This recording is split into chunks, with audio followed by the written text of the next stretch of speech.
Hi, my name is Edward J. Blum. I'm a professor of history at San Diego State University, and it is my honor and privilege to be with you here today. I am a longtime fan of Civil War roundtables.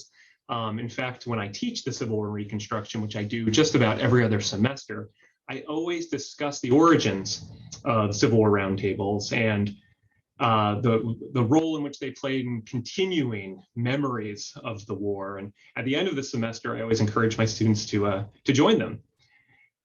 So it's really an honor to be here. Well, we all know William Tecumseh Sherman's famous line from years after the Civil War, that war is all hell. And I'm a religious historian. I'm a scholar of religion in the Americas. And I was really captivated not so much by the word hell, but by the word all. That here's a soldier, a general who'd seen so much war and fought in so many different wars, that he was saying not just that it was hell or hellish, but all hell. And Sherman's line got me thinking, what was all hell about the American Civil War in particular? And that's what set off this journey for me to write this book called War is All Hell, where I looked into concepts of evil during the Civil War. And as I started just kind of thinking about the topic, it dawned on me that a number of iconic writers and people from the age used concepts of hell or demons or devils when talking about the war, not just Sherman. When Jefferson Davis wrote his history of the Confederacy, he discussed the federal government, the US federal government, as the tempter came like the serpent in Eden. And he was talking about offering freedom to African Americans. So there he references the biblical serpent of Genesis. I noticed that when Julia Ward Howe wrote her Battle Hymn of the Republic, one of the lines she included was, "Let the hero born of woman crush the serpent with his heel." Another reference to the biblical story of Genesis, where after the serpent had tempted Adam and Eve, there was this prophecy that the hero, supposedly then Jesus, would crush the serpent. That would be the devil. When Frederick Douglass responded to African Americans being in the military during the war, he said that there was now no power on the earth or under the earth that could stop them from gaining citizenship. Even Abraham Lincoln's House Divided speech is actually a story from the Bible where Jesus was being accused of being in league with devils. And he said, "How could a house divided against itself stand?" Abolitionists like William Lloyd Garrison called the Constitution a covenant with death and an agreement with hell. And so often, many African Americans called slavery hell without fires. And so those were the kind of big picture pieces that I noticed, like, wow, hell and the devil seem to be all over this story. And then I found a love letter.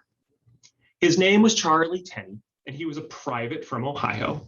And he left Ohio to fight in the war, leaving Addison Case at home. And what you see in front of you are letters, one from her on the left and one from him on the right. And notice he even has musical notes where he's writing about some music that he heard. And along the way, as he's courting her, he'll say, "Oh, can I call you Addie? My heart longs to." He would often describe the physical environments around him. And this is what he had to write about one town, Warrenton. "It's a beautiful little place, but rebel to the core. What a blighting curse is secession, rebellion to a great and good government.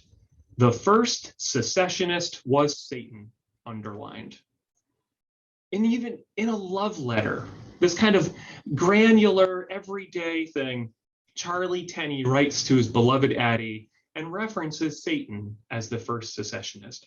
So this is what set me off to explore the various different iterations of evil during the Civil War. And what I want to do now is share with you some of my findings. And I want to stress that it's some of them because there are so many elements of where evil and devils and hell and Satan were forefront in the war. And here, if you look at C.R. Milne's lithograph, A Dream Caused by the Perusal of Mrs. H. Beecher Stowe's popular work, Uncle Tom's Cabin, you will see more devils than we can even count. This was a Kentuckian artist who created this image after, looking through Uncle Tom's Cabin, and what he did was rendered a dream, but it's actually a nightmare of devils upon devils invading the country, invading their world. Here's a devil coming in from the sky with chains.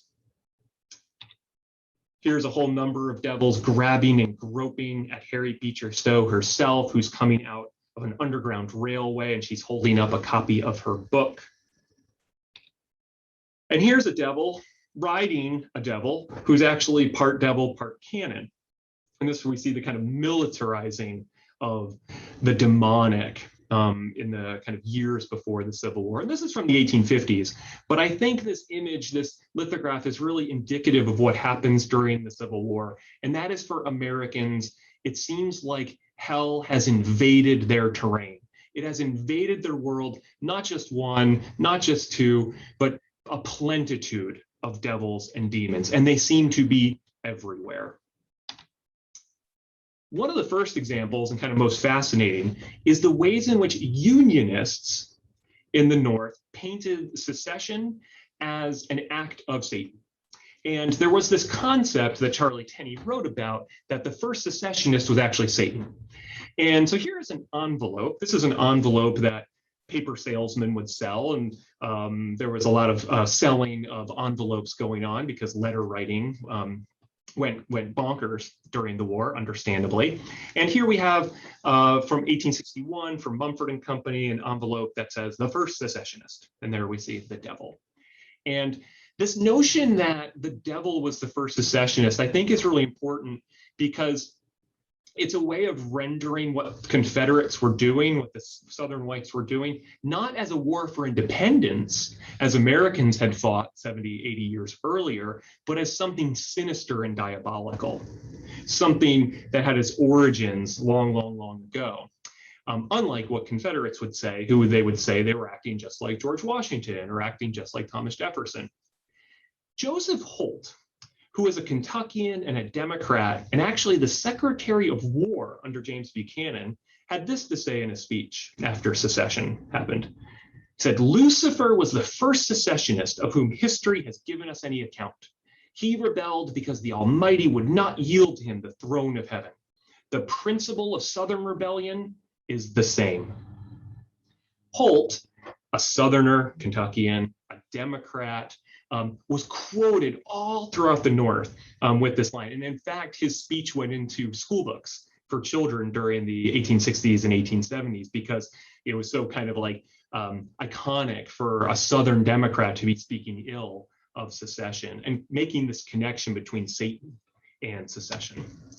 Here's another letter envelope, the original suggestion. And here we have the devil on the left side holding the Confederate flag, and Jefferson Davis. Notice how he's somewhat bowing to this devil. And here's what I find very fascinating about this claiming that Satan was the first secessionist when Unionists did this.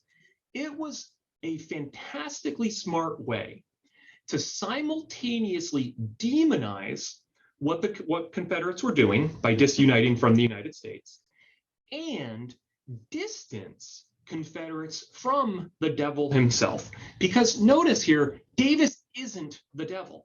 Davis is a servant of the devil, perhaps a dupe of the devil. And if one could defeat the original secessionist, if one could defeat Satan, one could then could then be in relationship to Davis. He could be cured, perhaps, of his idolatry. And I think that linking Southern whites and Confederates to demons, but also distancing them from them, is really important, because the Union's trying to fight a war not to crush Southern whites, but to court them, but to bring them back into the country. Now, one thing I'm not going to talk about here, but is a fascinating story of these envelopes and the use of devil imagery in the envelopes, that one of the most notorious counterfeiters in American history was also one of the main producers of these types of envelopes. And it's almost a catch me if you can type story from the 19th century, where he was producing these envelopes and selling them. And basically we have this sinner using Satan to make some money and to make some political points during the age. Another way hell and the demonic play a role in the war is how soldiers experience the combat, how they experience the war.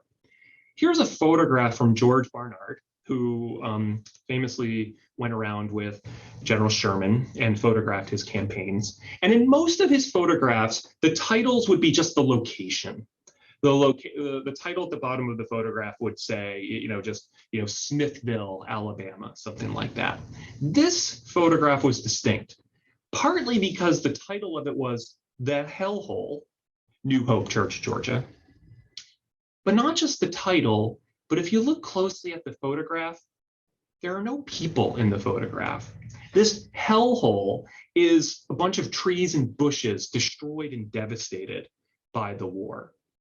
And this notion of hell becoming a place on earth, or as Edward Everett put it in his Gettysburg address, the longer one that no one ever reads, Edward Everett said that we needed to fight this war to stop the country from becoming a, quote, earthly hell.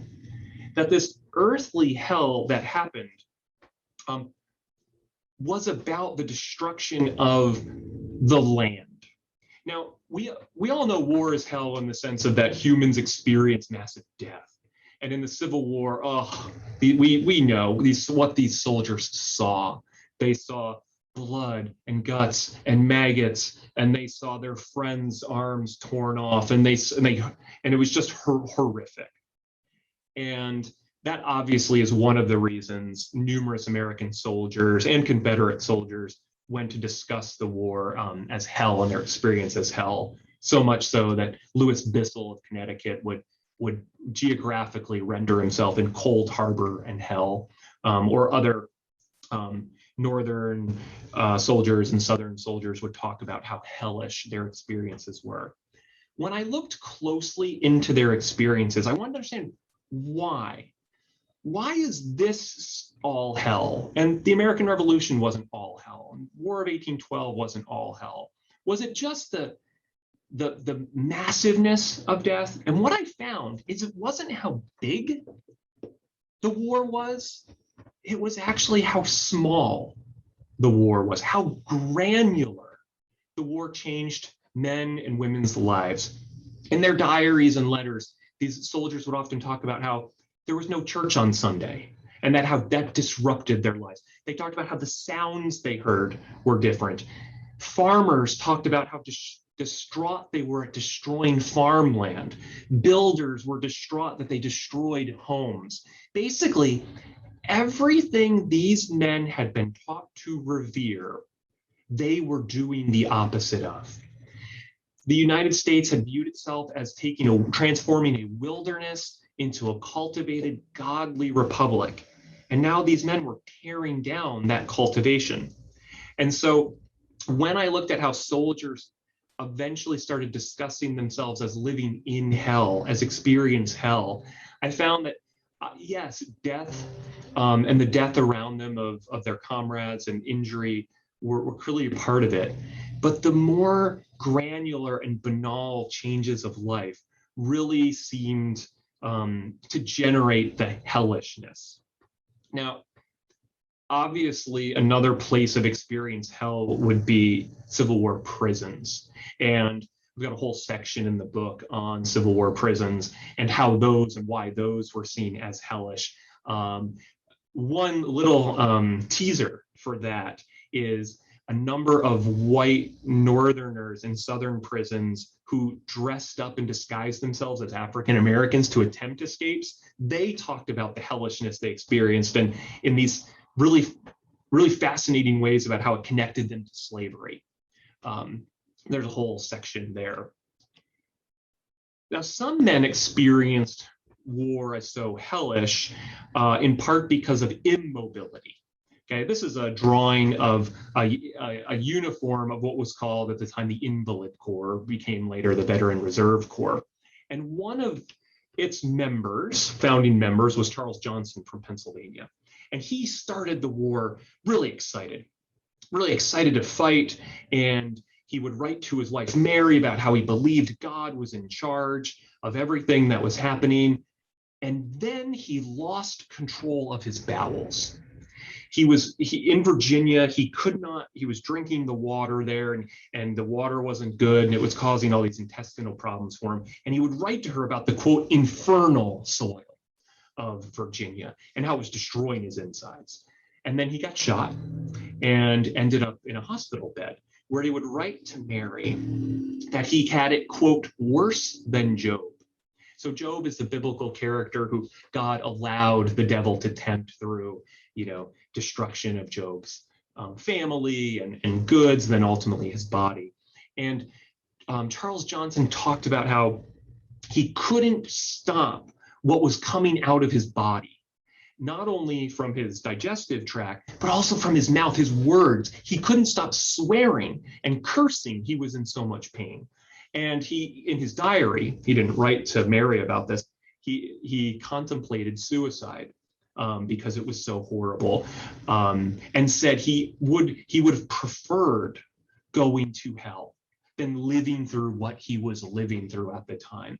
And it was his immobility, it was his lack of control of his bodily functions that had compelled him into this type of life. And another fascinating thing he said in these letters is he said he longs to be a white man again. And I think what he means by that is he's become so powerless in society, over his life, that he feels he's lost the kind of the privilege that white people and white men have, where they can control where they go and what they say. And African American slaves don't necessarily have those rights and privileges. And so I think Charles Johnson's story is another one of those, like how the granular is what really led people to have this notion of experiencing hell on earth. Now, another aspect of soldiering as hellish is the concept of fighting like a devil, becoming like a devil. And that's actually a military strategy created by James Wadsworth, who was critical of George McClellan's, quote, fighting the war on Christian principles. And I'm not going to go into that now, but if you're interested in Civil War strategy and kind of military strategy and tactic, the notion of fighting like a devil or like a demon as a positive military tactic is actually developed by Union forces directly. Now let's look at direct demonization. There was a Methodist minister from Alabama who wrote to his brother, mind you, this is a Methodist minister from Alabama.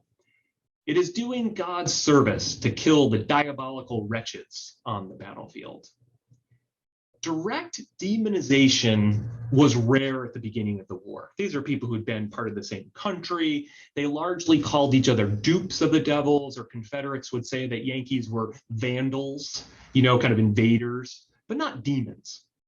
That's something that happened really in a pronounced way with the Emancipation Proclamation, where in this image from the Southern Illustrated News of Virginia, the artist renders Abraham Lincoln as King Abraham before and after issuing the Emancipation Proclamation, where you notice Lincoln is not being duped by the devil. Lincoln is the devil. Lincoln, in fact, wears a white mask or a Lincoln face, and he's unveiled himself through the Emancipation Proclamation as actually the devil incarnate. And I think there's two important elements of the directed demonization of Lincoln.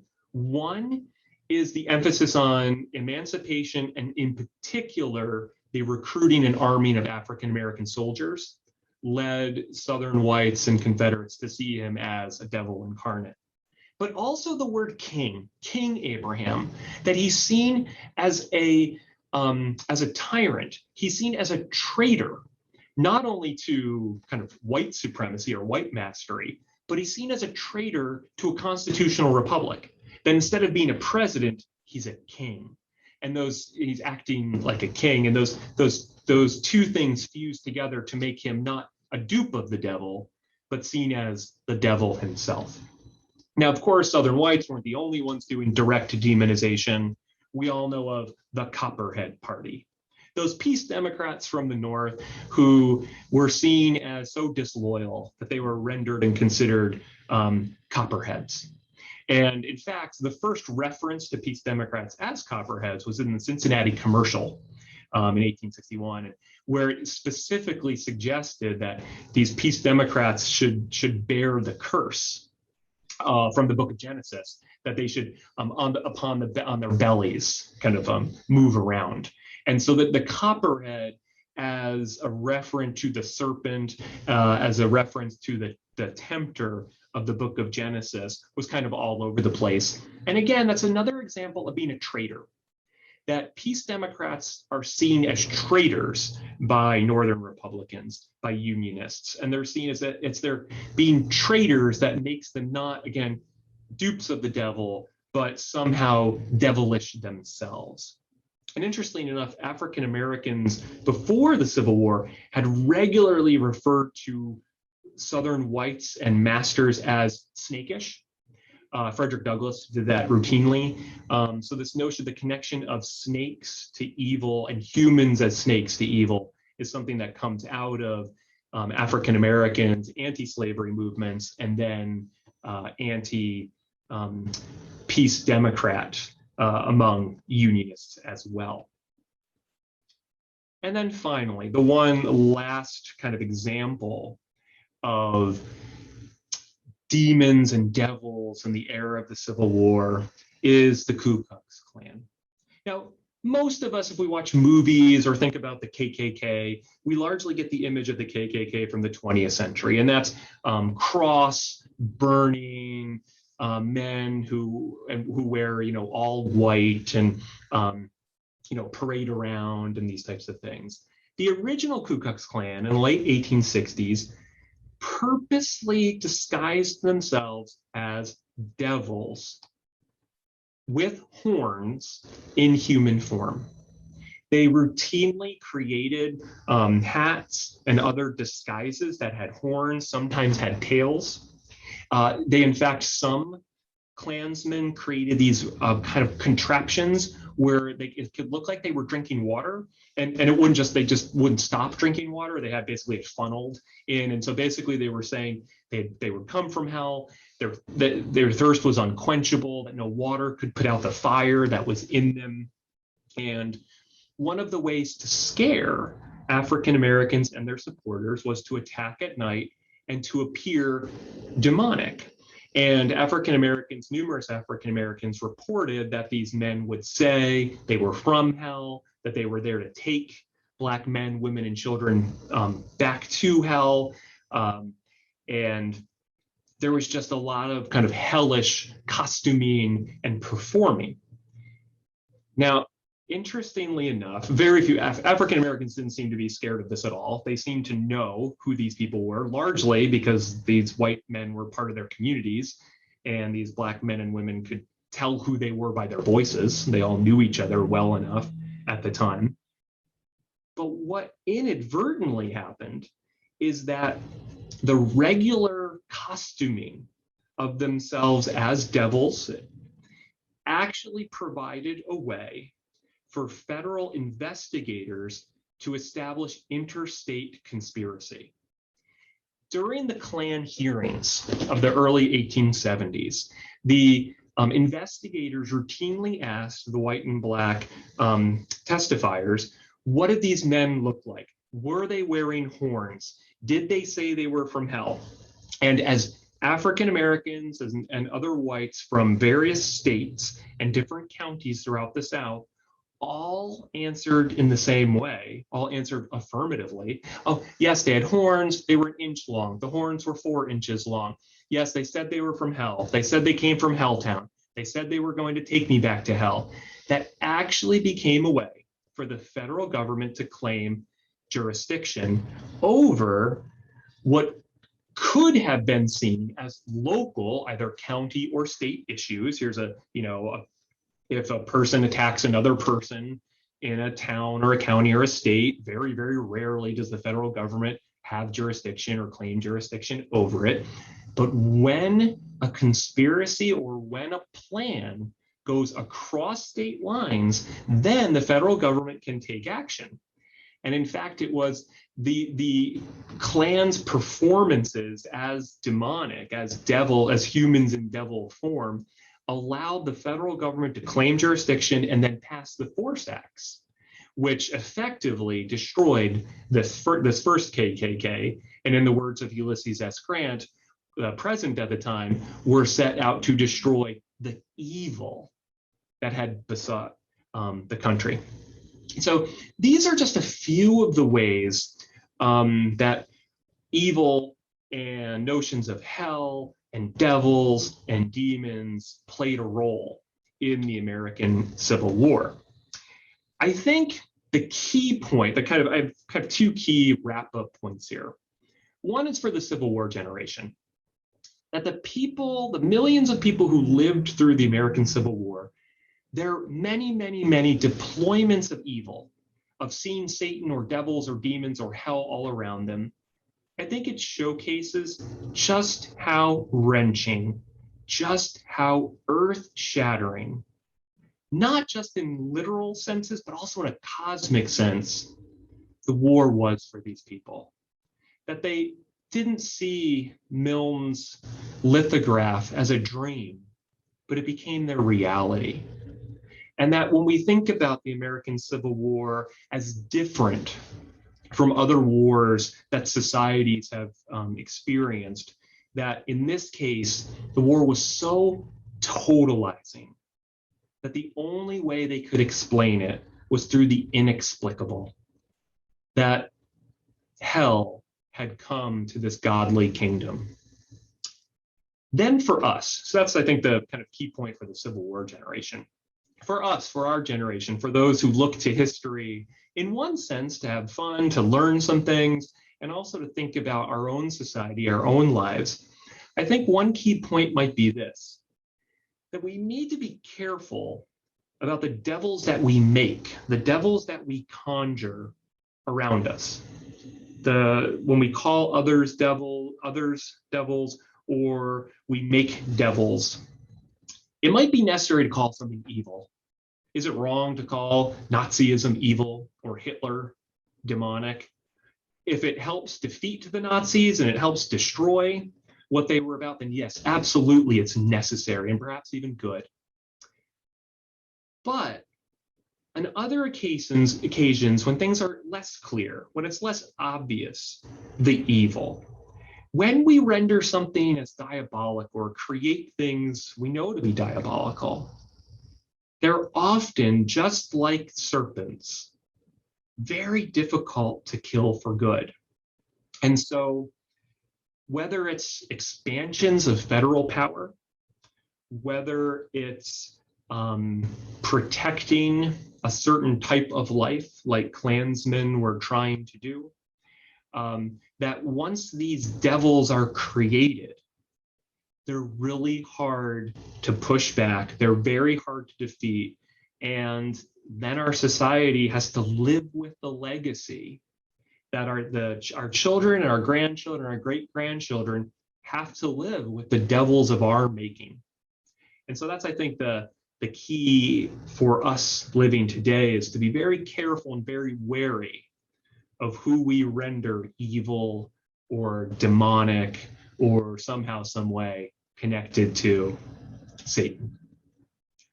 Okay, so now, very importantly, before we get into discussion, and I would love to hear your ideas and points, where can you buy this book? Amazon.com is the easiest place to buy War is All Hell. If you'd like to get 30% off and order it directly, you can order it from the University of Pennsylvania Press. And there's the website. You can just go to upenn.edu and type in the book name, War is All Hell. There's a discount code, 30% off. What a deal. That's the acronym War is All Hell, WIAH. The number's 30, FI, as in me, myself, and I. So War is All Hell 30 FI. If you'd like a signed copy of the book, email me. That's eblum@stsu.edu. I will send you a signed copy for $40. That includes postage. So if you would like a signed copy, send me an email. If you'd like an ebook, if you prefer to read it online, you can get them at Amazon. You can get them Barnes and Noble. Most digital vendors will have words all hell. If they do not, email me and I will put in a word to try to get it that way. So thank you so much. And I greatly look forward to hearing your questions and thoughts and ideas.